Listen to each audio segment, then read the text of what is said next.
Freedom of choice.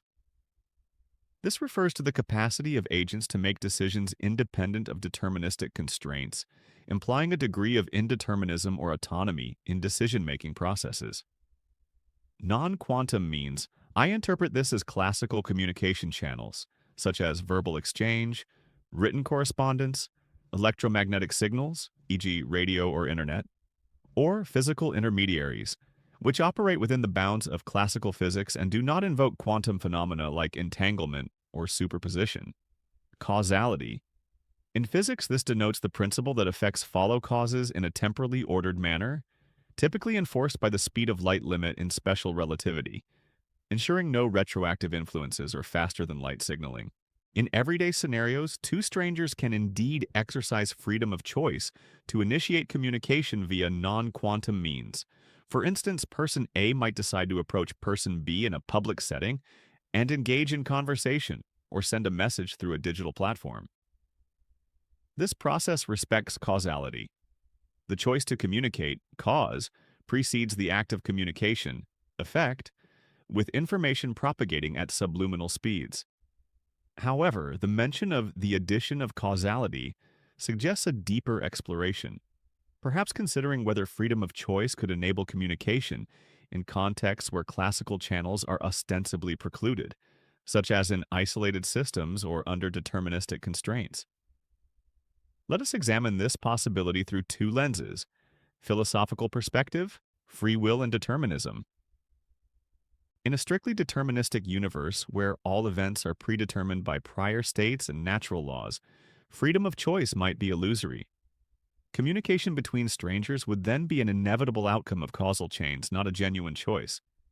However, if we incorporate incompatibilist free will, e.g., as posited by philosophers like Robert Kane, agents could introduce novel causal pathways. This might allow strangers to choose to communicate in ways that break from predictable patterns, effectively adding a layer of causality through volition. Yet, this does not necessitate non-quantum means in any extraordinary sense.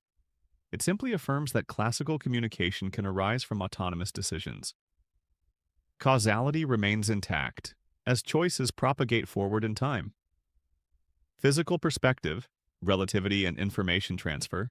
Classical physics, governed by causality, prohibits superluminal communication to preserve temporal order.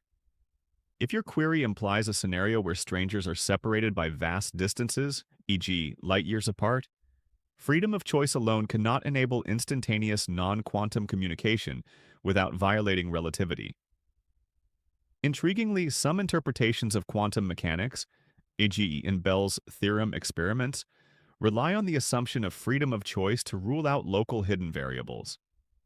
However, this pertains to quantum correlations, not classical signaling. The no-communication theorem in quantum information theory explicitly forbids using quantum entanglement for classical message transmission.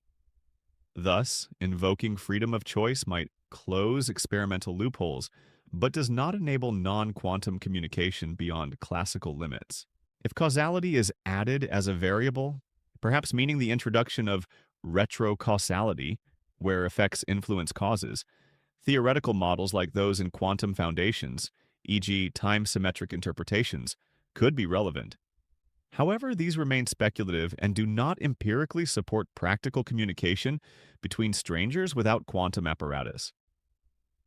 In summary, freedom of choice demonstrably facilitates communication between strangers via non-quantum means in standard causal frameworks, as evidenced by routine human interactions. The addition of causality reinforces this by ensuring orderly information flow, but it does not unlock novel mechanisms unless we venture into unproven realms like retrocausality